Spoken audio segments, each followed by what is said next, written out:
আব্দুল্লাহ ইবনে মাসউদ রাদিয়াল্লাহু তাআলা আনহু ইসলাম গ্রহণ করার আগে তাকে এত কষ্ট আর নির্যাতনের ভেতরে কুরআনুল কারীম তা পড়তে গিয়েছেন, তার সম্পর্কে একটা চমকপ্রদ আলোচনা আছে। বিরক্ত হলে বলবো না। প্রিয় ভাইয়েরা, ছোট্ট একটি ঘটনা। নবী করিম সাল্লাল্লাহু আলাইহি ওয়াসাল্লাম আর হযরতে আবু বকর ক্লান্ত শরীর নিয়ে লম্বা পথ অতিক্রম করে, খুব চমৎকার ঘটনা, খুব খেয়াল করেন। লম্বা পথ অতিক্রম করে আস্তে আস্তে করে এক পা দু পা কদম সামনের দিকে বাড়িয়ে আসতেছেন। আব্দুল্লাহ ইবনে মাসউদ তখনও ইসলাম গ্রহণ করেন নাই। ইসলাম গ্রহণ করার আগে আব্দুল্লাহ ইবনে মাসউদকে মানুষ ডাকতো ইবনে উম্মে আবদ বলে। মক্কার নগরী থেকে দূরে উকবা বিন আবু মুহিতের ছাগল চরাতেন। কি চরাতেন? উকবা বিন আবু মুহিতের ছাগল চরাতেন আব্দুল্লাহ ইবনে মাসউদ। অনেকগুলো ছাগল নিয়ে মাঠে চরাচ্ছেন। নবীজি আর আবু বকর দাওয়াতি কাজ করে ক্লান্ত পিপাসিত কণ্ঠে আব্দুল্লাহ ইবনে মাসউদের কাছে এসে বলতেছেন যে আমরা তো পিপাসিত, তোমার এই ছাগল, অনেকগুলো ছাগলের মধ্য থেকে আমাদেরকে একটু দুধ দহন করে পিপাসা নিবারণ করে দাও। সুবহানাল্লাহ বলেন। আব্দুল্লাহ ইবনে মাসউদ বললেন যে ছাগলগুলো আমার নয়, আর মালিকের অনুমতি ছাড়া আমি এখান থেকে ছাগলের দুধ দহন করে আপনাদেরকে দিতে পারবো না। দেখেন পরহেজগারি কাকে বলে। তখন কিন্তু আব্দুল্লাহ ইবনে মাসউদ ইসলাম গ্রহণ করেন নাই। খুব বেশি বয়সও না, কিশোর, অল্প বয়স, কিন্তু ছোট থেকে তার বিচক্ষণতা, ব্রেন, বুদ্ধি। আব্দুল্লাহ ইবনে মাসউদ ছিলেন ক্বারি, আব্দুল্লাহ ইবনে মাসউদ ছিলেন মুহাদ্দিস, আব্দুল্লাহ ইবনে মাসউদ ছিলেন সেই সময়ের সবচাইতে বড় ফকিহ। আল্লাহ পাক তাকে এত ব্রেন দিয়েছেন, বুদ্ধি দিয়েছেন, বললেন মালিকের অনুমতি ছাড়া আমি দুধ দহন করে আপনাদেরকে খাওয়াইতে পারবো না। নবী করিম সাল্লাল্লাহু আলাইহি সাল্লাম রেগে গেলেন না, কষ্ট পেলেন না, দুঃখ পেলেন না, বরং সে ইবনে মাসউদের প্রতি দুর্বল হয়ে গেলেন। কি বলে, ছোট্ট একটা মানুষ আর মালিকের অনুমতি ছাড়া আমাদেরকে দুধ দিবে না, তাহলে তার ভেতরে কত দামি আমানতদারিতা আছে। এই ব্যাটারে কাজে লাগাইতে হবে। সুবহানাল্লাহ বলেন। সুবহানাল্লাহ। নবী করিম সাল্লাল্লাহু আলাইহি সাল্লাম পথ চলতেন আর ট্যালেন্ট মানুষ খুঁজতেন।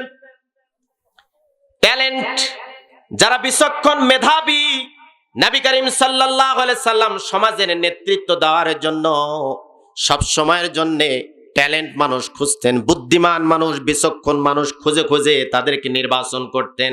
একবার, দুইবার, পাঁচবার, 10 বার থাপ্পড় দিয়েছেন, মেরেছেন, অশ্লীল ভাষায় গালিগালাজ করেছেন, নিষেধ করেছেন আপনি এলাকায় ঢুকবেন না। এরপরেও নবীজি বারবার ওই মানুষের কাছে গিয়েছেন। নবীজির টার্গেট ছিল, একে যদি আমি ঠিক করতে পারি সমাজ পরিবর্তন করে দিতে পারবে। সুবহানাল্লাহ বলেন। এই জন্য সব সময়ের জন্য ট্যালেন্ট খুঁজেছেন। আর এই কোরআনের জন্য, ইসলামের জন্য, কোরআনের সমাজ নির্মাণ করার জন্য মেধাবী আর বিচক্ষণ ট্যালেন্ট মানুষ ছাড়া সম্ভব নয়। ঠিক কিনা বলেন? এই জন্য আমাদেরও যারা টাকা আছে তাদেরকেও কিন্তু ইসলামের পথে আসতে হবে। ব্রেন আছে, ইসলামের পথে আসতে হবে। আপনি ট্যালেন্ট মানুষ, কেন শয়তানের গোলামি করবেন? আল্লাহ আপনাকে ব্রেন দিয়েছেন, অর্থ দিয়েছেন, সম্পদ দিয়েছেন। সাহাবায়ে কেরামদের মতো জীবন জৈবন সব কিছু আমরা কোরআনের জন্য দিতে চাই। ঠিক কিনা বলেন? মালিকের অনুমতি ছাড়া দিব না। নবীজি রাগান্বিত হলেন না, চক্ষু লালো করলেন না, হতাশ হলেন না, বিরক্ত হলেন না। বললেন তাহলে যেহেতু মালিকের অনুমতি ছাড়া দুধ পাবো না, সেহেতু এই ছাগলগুলোর ভেতরে যেইটা দুধ দিতে পারে না, বাচ্চাও দিতে পারে না, দুধও দিতে পারে না, এই ধরনের একটা ছাগল আমার কাছে ধরে নিয়ে আসো। সুবহানাল্লাহ বলেন। সুবহানাল্লাহ। আব্দুল্লাহ ইবনে মাসউদ খুব সহজেই ছোট্ট একটা ছাগল নিয়ে আসলেন, যার দুধ দহন করার কোনো ক্ষমতাই নাই, দুধ দেওয়ার কোনো ক্ষমতাই নাই। ছোট্ট ছাগল ধরে নিয়ে আসলেন নবীজির সামনে। নবী করিম সাল্লাল্লাহু আলাইহি সাল্লাম মনে মনে কি যেন পড়লেন, ছাগলের ওলানে হাত দিলেন। ছাগলটা ওলানে হাত দেওয়ার সাথে সাথে দুধে ভরপুর হয়ে গেল। আব্দুল্লাহ ইবনে মাসউদকে বললেন, দুধ দহন করব, একটা পাত্র আমাকে দাও। নিয়ে এসে দেওয়া হলো। আর অবাক, চাতক পাখির মতো নবীজির চেহারার দিকে তাকিয়ে আছে। নবীজি কি এমন পড়লেন, ছোট্ট বাচ্চা ছাগল, তার ওলান থেকে দুধ, নবীজি দুধ দহন করলেন, আবু বকরকে খাওয়ালেন, নিজেও খেলেন, আব্দুল্লাহ ইবনে মাসউদকেও খাওয়ালেন। আব্দুল্লাহ মাসউদ অবাক দৃষ্টিতে নবীজির দিকে তাকিয়ে আছেন ফেল ফেল করে, তখনও কিন্তু ইসলাম কবুল করেন নাই। এই জন্য মেরে পিটে অশ্লীল ভাষা প্রয়োগ করে, মানুষের উপরে কর্কশ ভাষা নিক্ষেপ করে মানুষকে কোরআন আর ইসলামের পথে আনতে পারবেন না। আপনাকে পাথর হতে হবে, পাথর। মানুষ অন্যায় বলবে, জুলুম করবে, পাগল বলবে, গণক বলবে, বলবে সমাজে যদি একটা পাগল থাকে তাহলে এই লোক খালি নামাজের কথা কয়, ঠিক কিনা? টাকার কথা কয় না, শুধু দেখা হলেই বলে যে মসজিদে আইসেন। এরা কিন্তু মানুষ পাগল মনে করে, কাম নাই কাজ নাই, খালি মসজিদে ডাক। প্রিয় ভাইয়েরা,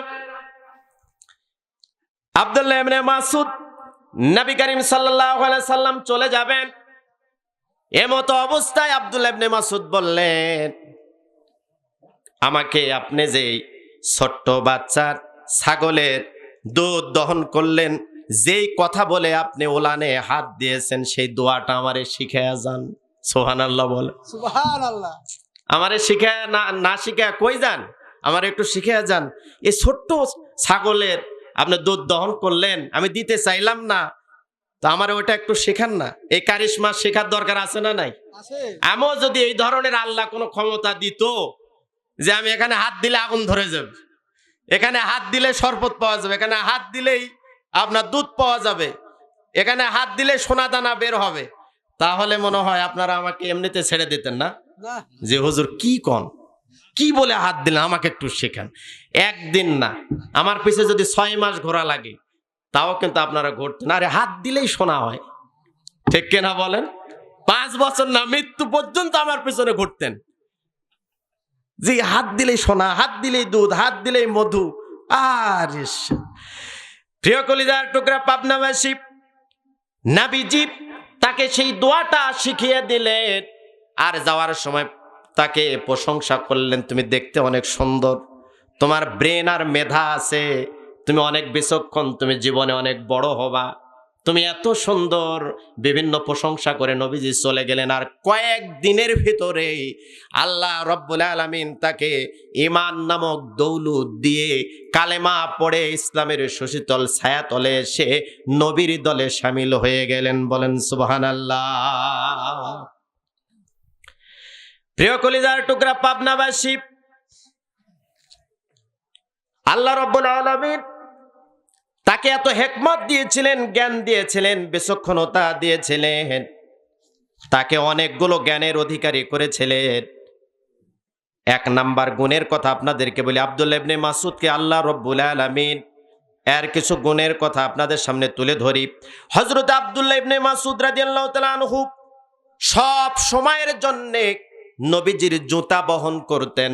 সুবহানাল্লাহ বলেন। সুবহানাল্লাহ। যুদ্ধে যাইতেন, যেখানেই যাইতেন, ব্যবসায়িক কাজে যাইতেন, যেখানেই যাইতেন, দৌড় দিয়ে গিয়ে নবীজির জুতাটা এগিয়ে দিতেন, নবীজির জুতাটা বগলে নিতেন, নবীজির জুতাটাকে চুমু খেতেন, নবীজির জুতাটা সব সময় বহন করতেন। এর নাম হচ্ছে মহাব্বত। সুবহানাল্লাহ বলেন।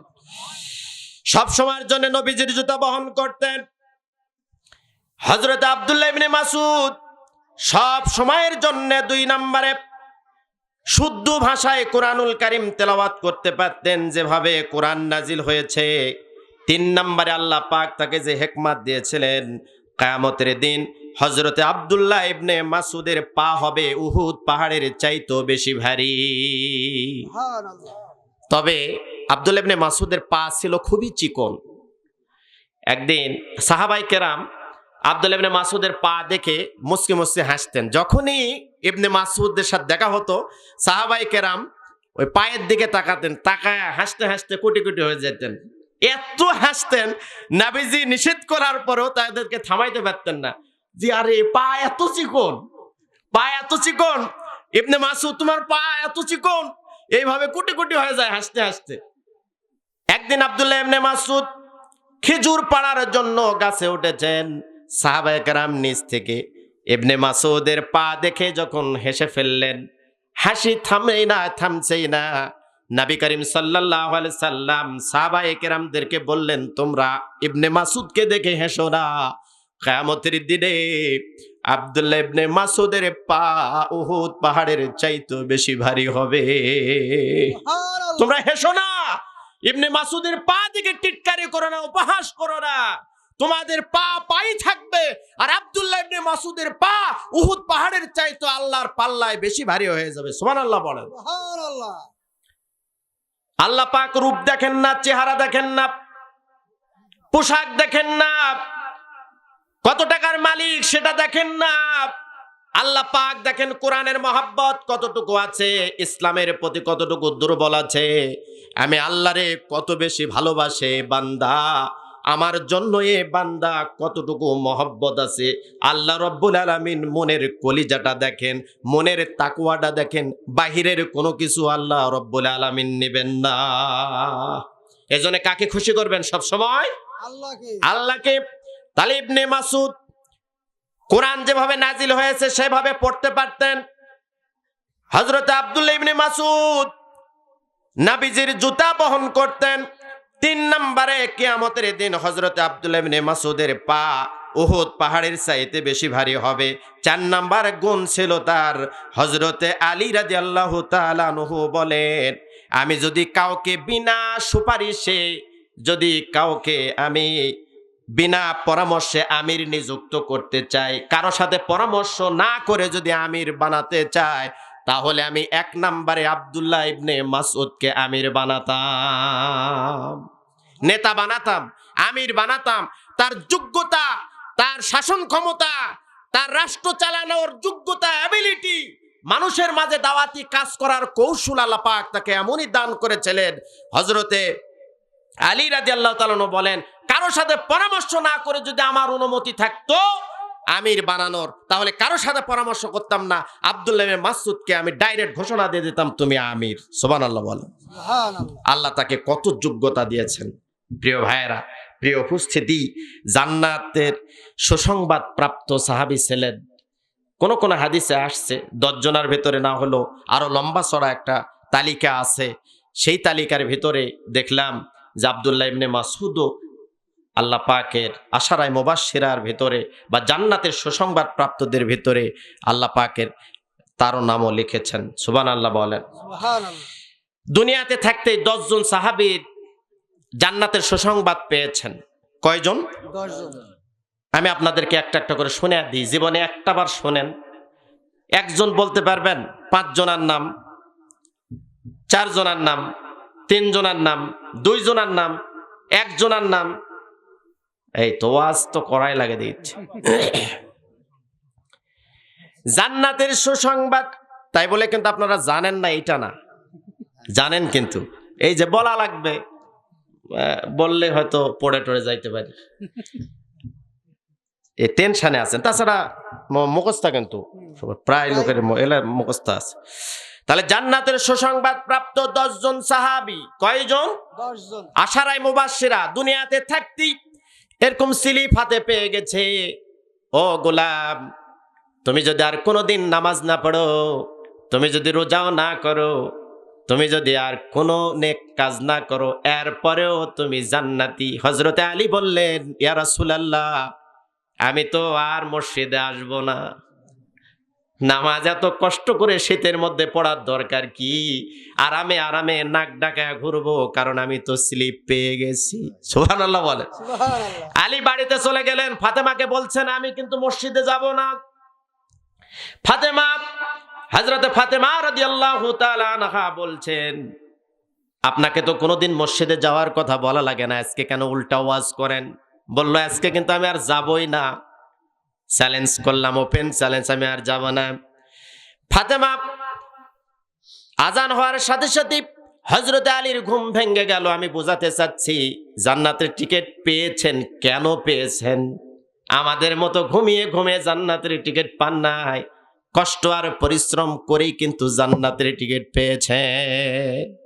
সকাল হয়ে গেল, আজান হয়ে গেল, ফাতেমা মুসকে মুসকে হাসে আর আলী উসমস করতেছে যে মসজিদে যাব না।